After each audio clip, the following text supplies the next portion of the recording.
இறையேசுவில் அன்புக்குரியவர்களே, நாம் நம்முடைய நற்செய்தி விழாவினுடைய 3ஆம் நாளான இன்றைய நாளில் ஆர்வத்துடன் நாம் இங்கே வந்து சேர்ந்திருக்கின்றோம்.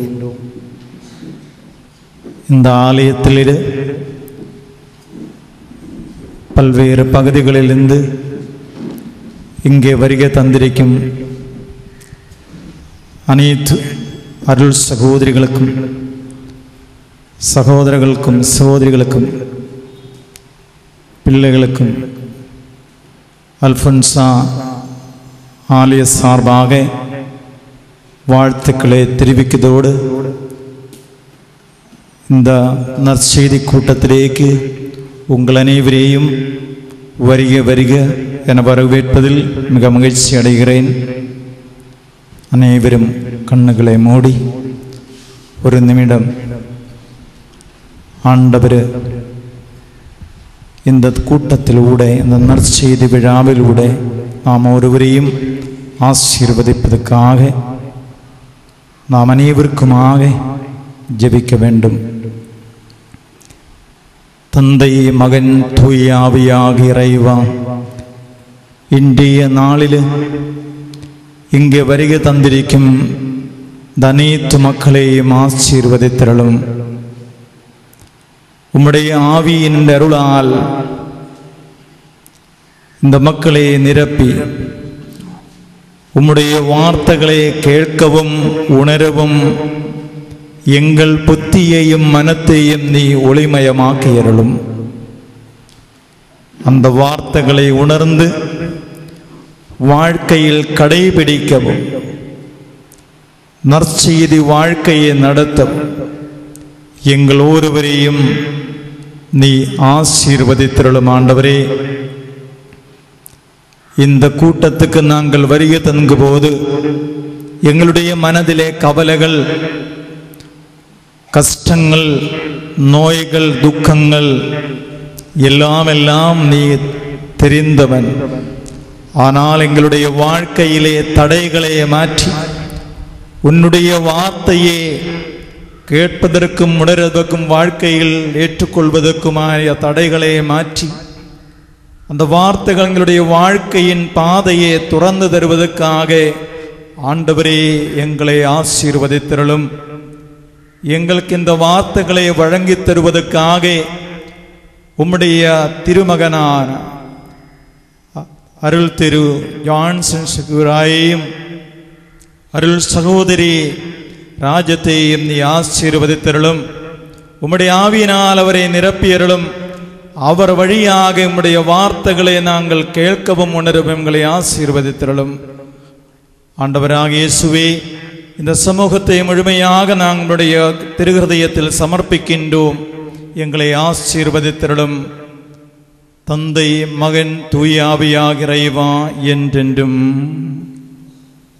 இந்த கூட்டத்துக்காக இங்கே நமக்கு நற்செய்தி வழங்குவதற்காக வருகை தந்திருக்கும் அருள் சகோதரன் ஜான்சன் சிகுராயையும் அருள் சகோதரி ராஜத்தையும் மிக மகிழ்ச்சியுடன் இந்த மேடையிலேக்கு அழைக்கிறேன்.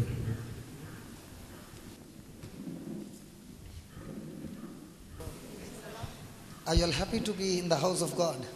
ஆண்டவருடைய இந்த இடத்தில் நீங்கள் எல்லாம் வந்திருப்பது உங்களுக்கு சந்தோஷமாக இருக்குதா? I can see good smiles on the third day. இன்றைக்கு 3வது நாள் எல்லாருடைய முகத்திலையும் ஒரு நல்ல புன்னகை, சிரிப்பு இருக்கதை நான் பார்க்குறேன். I believe yesterday after listening to the talk that you have to die to yourself, surely you must have gone home and died to yourself and seen some result. நேற்றுக்கு நான் சொல்லும்போது உங்களுடைய சுய விருப்பத்திற்கு நீங்கள் சாக வேண்டும் சொன்னேன். நீங்கள் இந்த செய்தியெல்லாம் கேட்டுட்டு வீட்டுக்கு போய் அதை நீங்கள் ப்ராக்டிஸ் பண்ணியிருப்பீங்க. அதை அப்படி நீங்கள் பண்ணதுனால அதுக்குள்ள விளைவுகளை கண்டிப்பாக நீங்கள் பார்த்துருப்பீங்க. நேற்று Some of the husbands were so happy, they called me up and said, what did you teach my wife? She was so happy when she came back home. சில கணவர்மார்கள் என்கிட்ட கேட்டாங்க, நீங்கள் என்ன சொல்லி கொடுத்தீங்க நேற்று வீட்டில் வந்து என் மனைவி ரொம்ப சந்தோஷமாக இருந்தாங்களே அப்படி கேட்டாங்க. Your husband also was very happy. Praise the Lord. Praise the Lord. Hallelujah. Hallelujah. So let's continue where we left yesterday, Gospel of John, chapter 12, verse 24. நேற்றுக்கு நம்ம படித்த அந்த தொடர்ச்சியை இன்னைக்கு நம்ம கண்டினியூ பண்ணுவோம். யோவான் எழுதிய சுவிசேஷம், Verily, verily, I say to you, except a corn of wheat falls into the ground and dies, it abides alone. But if it dies, it brings forth much fruit. உறுதியாக நான் உங்களுக்கு சொல்கின்றேன், கோதுமை மணி மண்ணில் விழுந்து மடிந்தால் ஒழிய அது பலன் தராது. 12:24. Gospel of John 12:24. யோவான் எழுதிய சுவிசேஷம் 12வது அதிகாரம் 24வது வசனம். கோதுமை மணி மண்ணில் விழுந்து மடியாவிட்டால் அது அப்படியே இருக்கும், அது மடிந்தால்தான் மிகுந்த விளைச்சலை அளிக்கும் என உறுதியாக உங்களுக்கு சொல்லுகிறேன். So what Jesus is talking here is that the seed of or a grain of wheat has to fall into the ground and die. That is very, very necessity for the fruit to come or the harvest to come through that seed. இங்கு ஆண்டவர் இயேசு எதை முக்கியமாக நமக்கு கற்றுக் கொடுக்கின்றார் என்றால், கோதுமை மணியானது மண்ணில் விழுந்து அது மடிய வேண்டும், அப்போதுதான் அது முளைத்து அதிலிருந்து நாம் விளைச்சலை பெற்றுக்கொள்ள முடியும் என்று கூறுகின்றார். So what Jesus was teaching through this parable is of love. இந்த உவமை வழியாக ஆண்டவர் இயேசு நமக்கு எதை கற்றுக் கொடுக்கின்றார் என்றால், அன்பை கற்றுக் கொடுக்கின்றார்.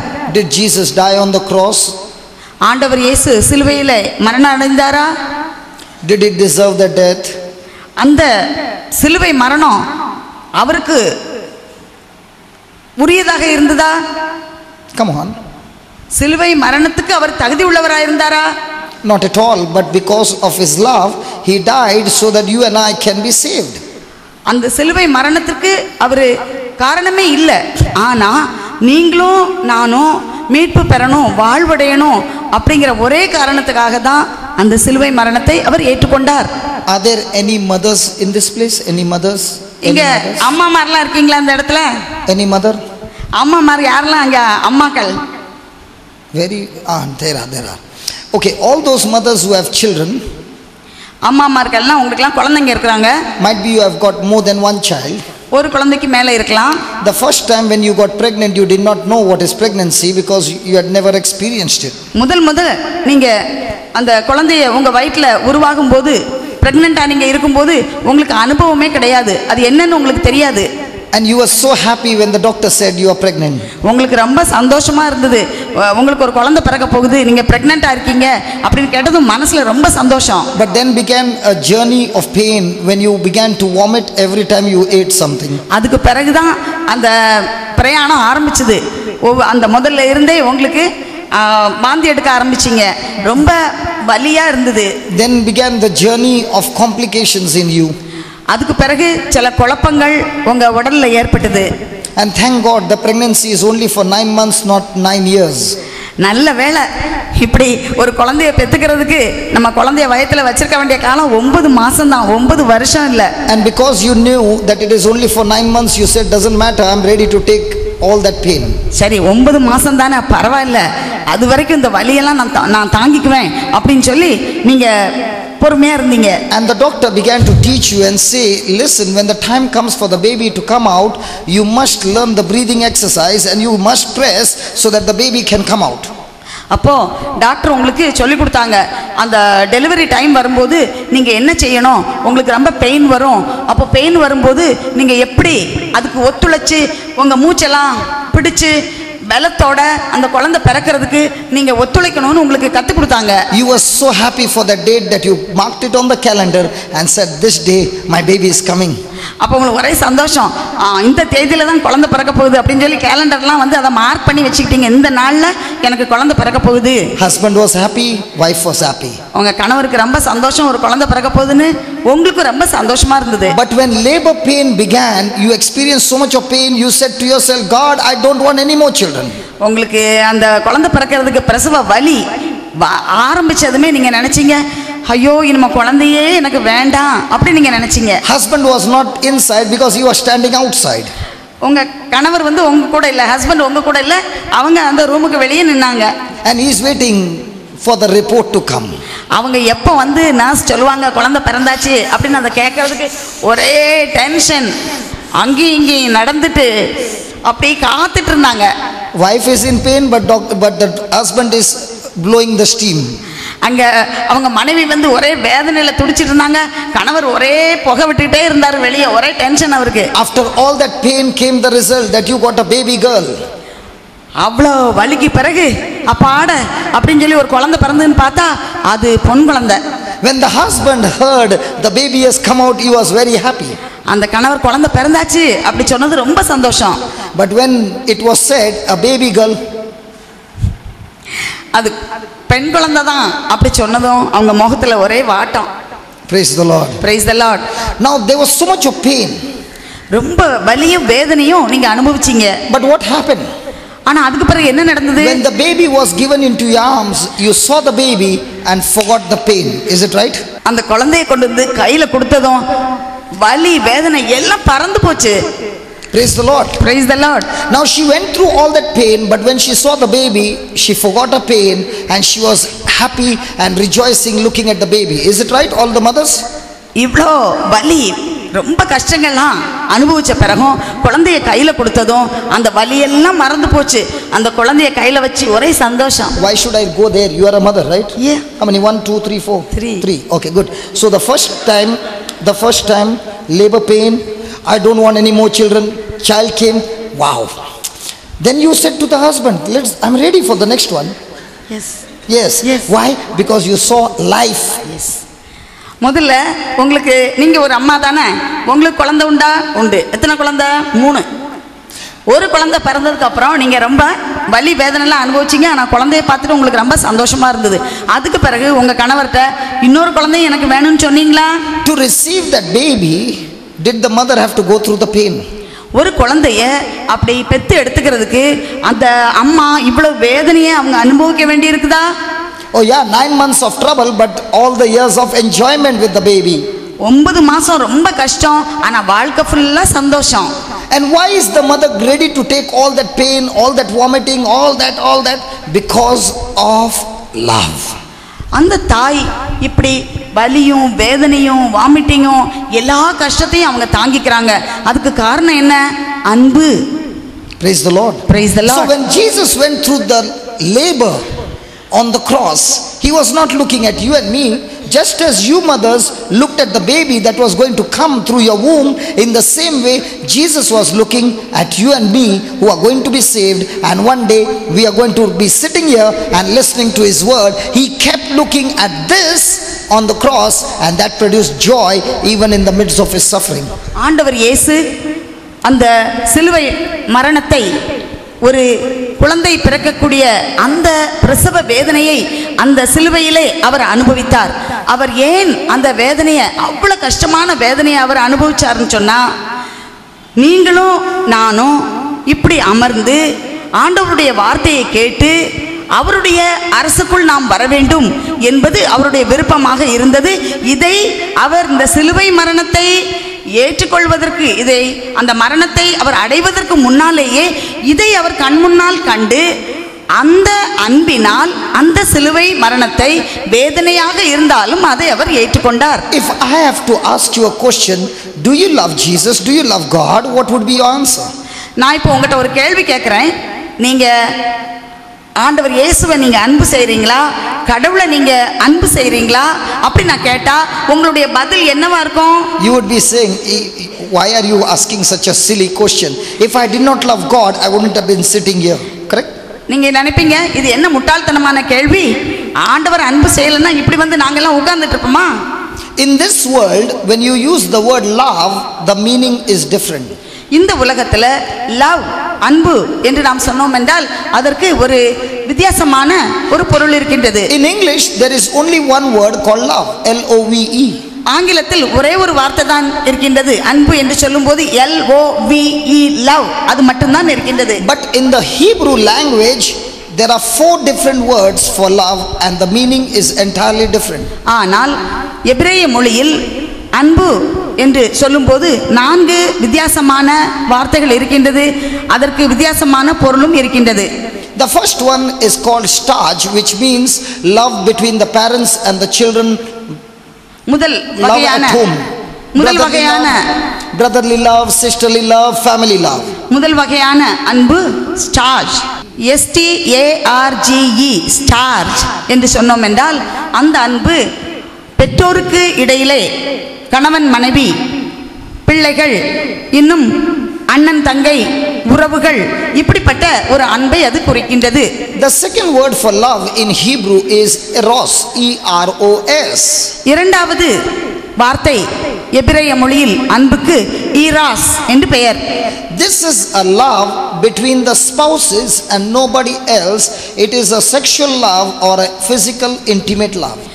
இத்தகைய அன்பு கணவன் மனைவிக்கு மட்டும் இருக்கக்கூடிய ஒரு பாலியல் உறவு, அவர்களுடைய ஒரு மிகவும் உன்னதமான ஒரு உறவை குறிக்கக்கூடிய அன்பு. So in this love no outsider can be involved, only the spouses who are married to each other. இத்தகைய உறவில், அன்பில் வேறு யாரும் நுழைய முடியாது. ஒரு கணவனும் மனைவியும் மட்டுமே அவர்கள் பெற்றுக்கொள்ளக்கூடிய அன்பாகும். The third kind of love is called a philo, PHILEO, philo. அடுத்த வகை அன்பு, அதற்கு பெயர் ஃபீலு என்று பெயர். It means a friend, a love between the friends. நண்பர்களுக்கு இடையே உள்ள அன்பை இது குறிக்கின்றது. And the fourth one is called the agape love, or the God kind of love, or the sacrificial love. மூன்றாவது வகை அன்புக்கு பெயர் அகாபே லவ், அதாவது ஒரு தியாகத்தின் அன்பு, எதையும் எதிர்பார்க்காமல் கொடுக்கக்கூடிய ஒரு அன்புக்கு பெயர் அகாபே லவ் என்று பெயர். Whenever you say agape love, there has to be a death in that love. எப்போது அகாபே லவ் என்று நாம் சொல்கின்றோமோ அங்கு ஒரு இழத்தல், சாவு இருக்க வேண்டும். Death of yourself. உன்னுடைய சுயமானது அங்கு சாக வேண்டும். There will always be an evidence of sacrifice when it comes to agape love. Agape love என்று நாம் சொல்லும்போது நாம் செய்கின்ற அந்த தியாகத்திற்கு ஒரு ஆதாரம் இருக்க வேண்டும், நிரூபணம் இருக்க வேண்டும். Do you know in the Bible when Jesus rose and came and met Peter, he asked him, "Do you love me?" And Peter said, "Yes Lord, I love you." ஆண்டவர் இயேசு உயிர்த்த பின்னால் பேதுருவின் முன்னாலே வந்து அவரிடம் கேட்டார், பேதுரு, நீ என்னை அன்பு செய்கின்றாயா என்று கேட்டார். அப்போது அவர் சொன்னார், ஆம் ஆண்டவரே, நான் உம்மை அன்பு செய்கிறேன் என்று சொன்னார். When you look into the Hebrew text, it says Jesus asked Peter, "Do you love me with an agape love?" And Peter said, "Yes Lord, I love you with a philo love." இந்த எபிரேய மொழிபெயர்ப்பில் நாம் பார்க்கும்போது ஆண்டவர் இயேசு பேதுருவிடம் நீ என்னை அன்பு செய்கின்றாயா என்று கேட்டது அகாபே லவ் அந்த வகையை சார்ந்ததாகும். ஆனால் பேதுரு அவரிடம் பதிலுக்கு ஆம் ஆண்டவரே என்று சொன்னது ஃபீலு லவ் என்று நாம் சொன்ன அந்த நண்பர்களுக்கு இடையே உள்ள அந்த அன்பை குறிக்கின்றது. Jesus asked him again, "Do you love me with agape love?" He said, "Yes Lord, I love you with a philo love." திரும்பவும் ஆண்டவர் இயேசு கேட்டார், நீ என்னை அன்பு செய்கின்றாயா என்று. அப்போதும் அவர் சொன்னார், அந்த ஃபீலு லவ், நண்பர்களுக்கு இடையே உள்ள அந்த அன்பை தான் அவர் வெளிப்படுத்தி ஆம் ஆண்டவரே என்று சொன்னார். Third time Jesus did not ask him, "Do you love me with a agape love?" He asked me, "Peter, do you love me with a philo love?" And that's the time Peter realized that no person on this planet earth can ever love anybody with a agape love unless the power of the Holy Spirit has come upon that person. மூன்றாவது முறையும் ஆண்டவர் இயேசு முதலில் கேட்டது போல் கேட்கவில்லை.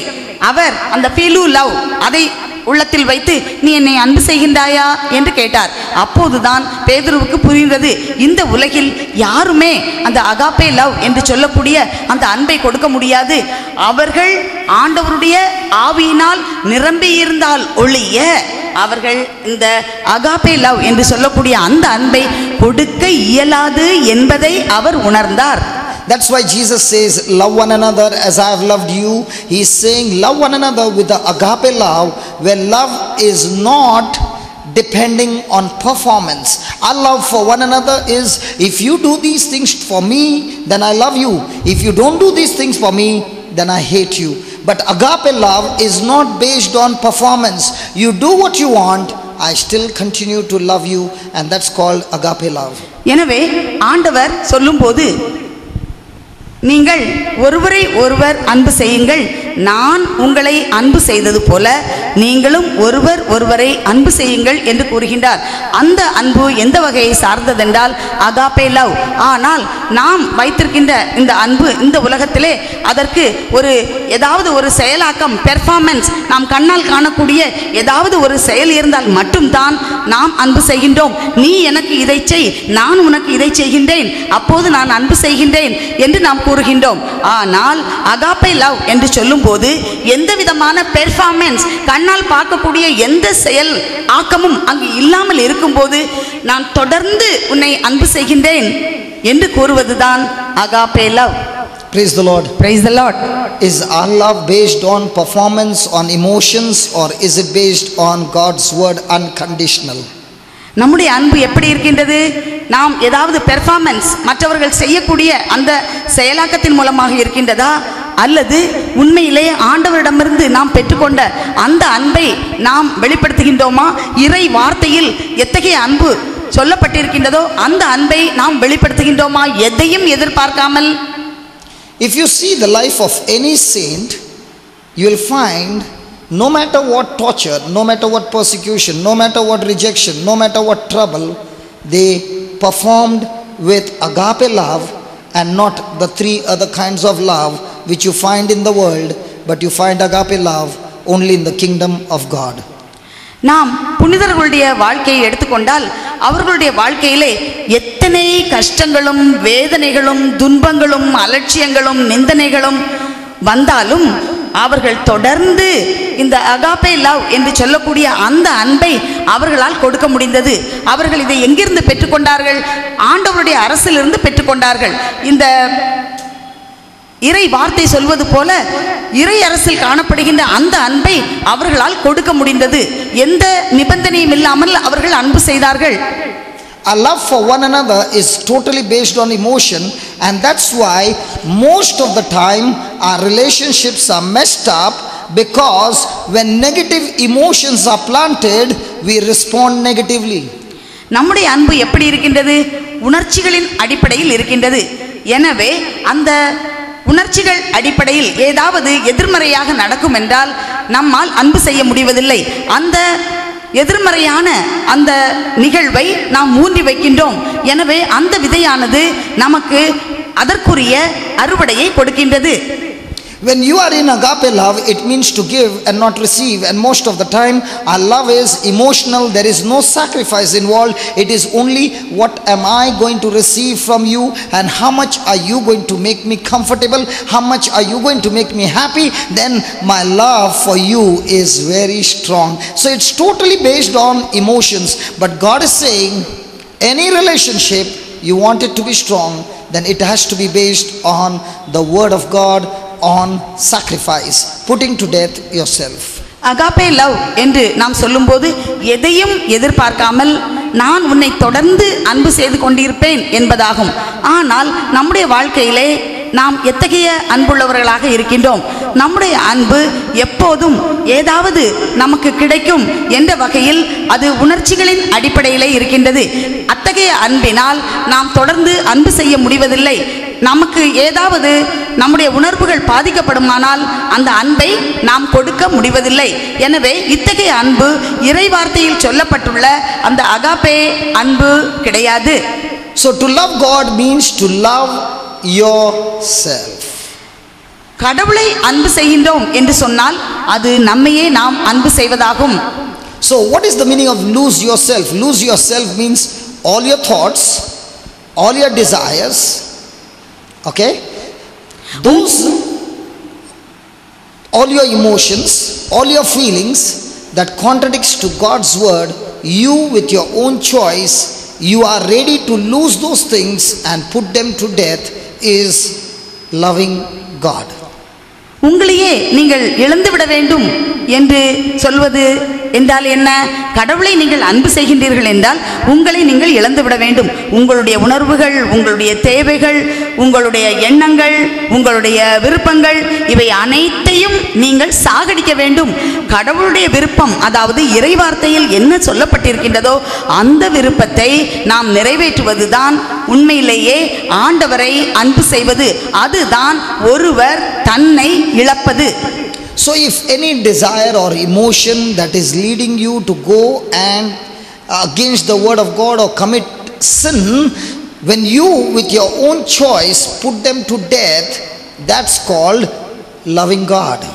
நீங்கள் உங்களுடைய சுய உணர்ச்சிகள், சுய விருப்பங்கள், சுய தேவைகள் இவை அனைத்தையும் ஆண்டவரை அன்பு செய்வதற்காக நீங்கள் அதை தியாகம் செய்தால், அதை சாகடித்தால் நீங்கள் ஆண்டவரை அன்பு செய்கின்றீர்கள்.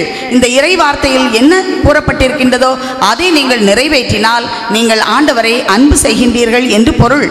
It means that from now on, Lord, every emotion of mine, every feeling of mine, every words of mine, every action of mine, even though I have been being seduced by the devil, being tempted by the devil to go in that direction, because I love you, Lord, I say no to it. That's called loving God. இப்போதிருந்து என்னுடைய உணர்ச்சிகள், உணர்வுகள், என்னுடைய விருப்பங்கள், என்னுடைய ஆசைகள் இவை அனைத்தையும் நான் ஆண்டவரே உமக்காக நான் இழக்க, அதாவது அழகை இத்தகைய உணர்வுகளையும் ஆசைகளையும் என்னில் தூண்டினாலும் நான் உமக்காக, உம்முடைய வார்த்தையில் கூறப்பட்டுள்ள அந்த அன்பிற்காக நான் இழந்து உம்மை நான் அன்பு செய்வேன் என்று சொல்வதுதான் உண்மையாகவே நான் கடவுளை அன்பு செய்கிறேன் என்று பொருளாகும். Did God tell you to destroy the devil? ஆண்டவர் உங்ககிட்ட சொல்லியிருக்கிறாரா அழகைய நீங்க சாத்தான நீங்க அழிச்சிடணும் அப்படி சொல்லியிருக்கிறாரா? God never told you to destroy the devil, because to destroy the devil God sent his son Jesus to destroy. You are not supposed to go and destroy the devil, but your enemy is not the devil, but your enemy is yourself that desires the things of the devil. ஆண்டவர் உங்களை போய் நீங்க சாத்தான அழிச்சிடணும் கொன்னுறணும் அப்படி சொன்னாரா? இல்ல. ஏன்னா தந்தையாகிய கடவுள் ஆண்டவராகிய இயேசு கிறிஸ்துவை தான் அனுப்பினார். அந்த அழகையை முறியடிப்பதற்காக, அழகையின் தந்திரங்களை அழிப்பதற்காக அனுப்பினார். ஆனா உங்களை என்ன செய்யணும்னு ஆண்டவர் சொல்லியிருக்கிறாரு? உங்களுடைய சுய விருப்பங்கள், உங்களுடைய ஆசைகள், சாத்தானால் தூண்டப்படுகின்ற அந்த ஆசைகளை நீங்கள் முறியடிக்க வேண்டும். அவ்வாறு நீங்கள் சாத்தானை வெல்ல முடியும் என்று கூறுகின்றார். So where is your enemy? உங்களுடைய எதிரி யாரு? Hello, where is your enemy? உங்க எதிரி யாரு? Your enemy is not outside, your enemy is yourself. உங்களோட எதிரி வெளியில யாரும் இல்ல, உங்களுக்குள்ளே இருக்கிறான் நீங்க தான். For example, you always desire to see some serials which are not at all Christian. உதாரணமா நீங்க எப்போதும் டிவியில் வரக்கூடிய ஒரு சீரியலை பார்க்கணும்னு நினைக்கிறீங்க, ஆனா அதுக்கும் நம்மளோட கிறிஸ்தவ மதத்துக்கும் எந்த விதமான தொடர்பே இல்லைன்னு வச்சுக்கலாம். There you see this one's wife is catching that one's husband, and that one is catching this one's wife, and you are watching all that and you're enjoying that. நீங்க அதுல பாக்குறீங்க இன்னொருத்தவங்களோட மனைவி அடுத்தவங்களோட ஹஸ்பண்டோட போறது, அடுத்தவங்களோட ஹஸ்பண்டு இன்னொருத்தவங்களோட மனைவியோட போறது, இதெல்லாம் இந்த சீரியல்ல பார்த்துட்டே இருக்கீங்க. இதெல்லாம் பார்த்து நீங்க ரசிச்சிட்டு இருக்கீங்க. And young children are watching where the movie stars are wearing less clothes because they don't have money to buy full clothes. They got only half clothes because the tailors forgot to stitch the full clothes. இந்த சின்ன குழந்தைங்களாம் என்ன பார்த்துட்டு இருக்காங்க? நம்மளோட film star எல்லாம் ரொம்ப சிக்கனமா ட்ரெஸ் எல்லாம் போட்டுட்டு வரதை பார்த்துருக்காங்க. ஏன்னா அவங்களுக்கு ட்ரெஸ் வாங்குறதுக்கு பணம் இல்லை, அப்புறம் டெய்லர் கூட அந்த ஃபுல்லாக தைக்கிறதுக்கு மறந்து போயிடறான் அவங்களுக்கு. Praise the Lord. இதெல்லாம் பிள்ளைங்க பார்க்குறாங்க. Praise the Lord. So when you have such kinds of desires and you are not ready to put to death, but you are watching them, you are saying, God, I love you emotionally, but with my evidence, with my action, I prove to you that I do not love you, but I love the devil. இப்படி நீங்க நான் ஆண்டவரே நான் உண்மை அன்பு செய்கிறேன்னு சொல்றீங்க, ஆனா உங்களுடைய செயல்பாடு எப்படி இருக்கு? இப்படி மோசமான, பார்க்கக்கூடாத, உதவி நமக்கு எந்த வகையிலும் உதவக்கூடாத இது எல்லாத்தையும் பார்த்து நம்ம ரசிச்சுக்கிட்டு நம்ம ரொம்ப உணர்ச்சிகரமா ஆண்டவர்கிட்ட சொல்றோம், ஆண்டவரே நான் உண்மை அன்பு செய்கிறேன்னு சொல்லி. ஆனா நம்முடைய செயல்பாடு அதுக்கு எதிர்மாறா இருக்கு. அப்போ நம்ம சொல்றது பொய். நம்ம ஆண்டவரை அன்பு செய்வது நம்ம செயல்பாடு வித்தியாசமாக, வேறுபாடாக, எதிர்மறையாக இருக்கு. Are there any disciples of Jesus over here? இங்க ஆண்டவர் இயேசுவுடைய சீடர்கள் உட்கார்ந்திருக்கீங்களா? The nuns are saying, hey, what a silly question, we have given our life to Jesus. இங்க இருக்கிற அருள் சகோதரிகள்லாம் சொல்றாங்க, என்ன ஒரு கேள்வி நீங்க கேட்குறீங்க, எங்க வாழ்க்கையை நாங்க இயேசுவுக்கு தானே கொடுத்துருக்குறோம். I'm not asking the nuns, I'm asking the others. நான் வந்து அருள் சகோதரிகளெல்லாம் நான் கேட்கல, இங்கே இருக்கிற மற்றவங்களெல்லாம் நான் கேட்குறேன். நீங்கள் இயேசுவோட சீடர்களா, டிசைபிளா? That also they are not saying, are you a disciple of Jesus? Now, are we disciples of Jesus? நாங்கள் ஆண்டவர் இயேசுவோட சீடர்களா? Come on, yes or no? Not necessary. தேவையில்லை. Because for everything in the Bible, you have to qualify. ஏன்னு சொன்னால் இந்த பைபிளில் சொல்லியிருக்கிற ஒவ்வொரு காரியத்திற்கும் அதற்கான தகுதி இருக்க வேண்டும். The Bible says, Jesus says, if you are my disciple, then people will know that you are my disciple by your preaching, by your praying, by your praising, or by your loving.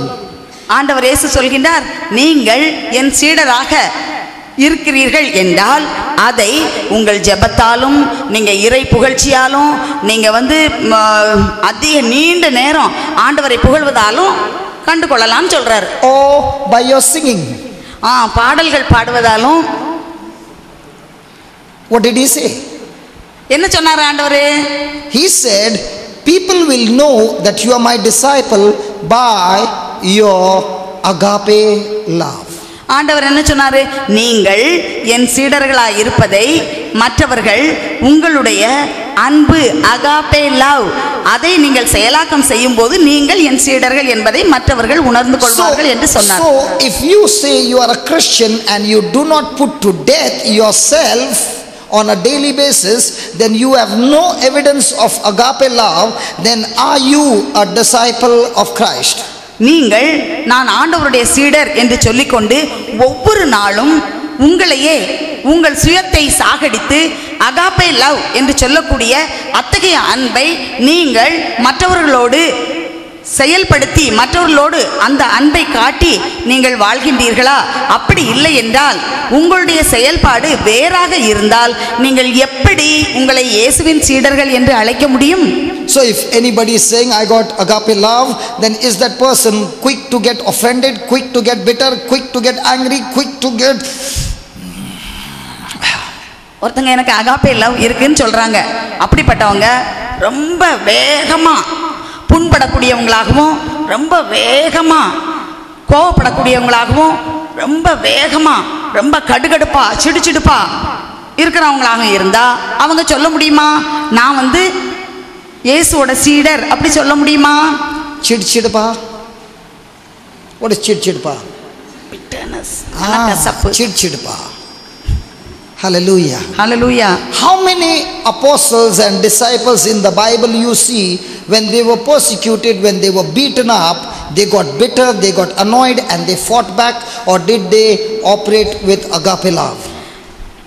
சீடர்களுடைய வாழ்க்கையை நீங்க பாத்தீங்கன்னு சொன்னா அவங்க வாழ்க்கையில துன்பங்களுக்கும் வேதனைகளுக்கும் அடிகளுக்கும் இன்னும் அவர்களை மரணத்திற்கும் கையளிக்கும் போது எத்தனை சீடர்கள் மிகவும் கோபமாக எரிச்சலாக மனக்கசப்போடு பழிவாங்கும் எண்ணத்தோடு அவர்கள் நடந்து கொண்டதை நீங்கள் பார்க்கின்றீர்கள்.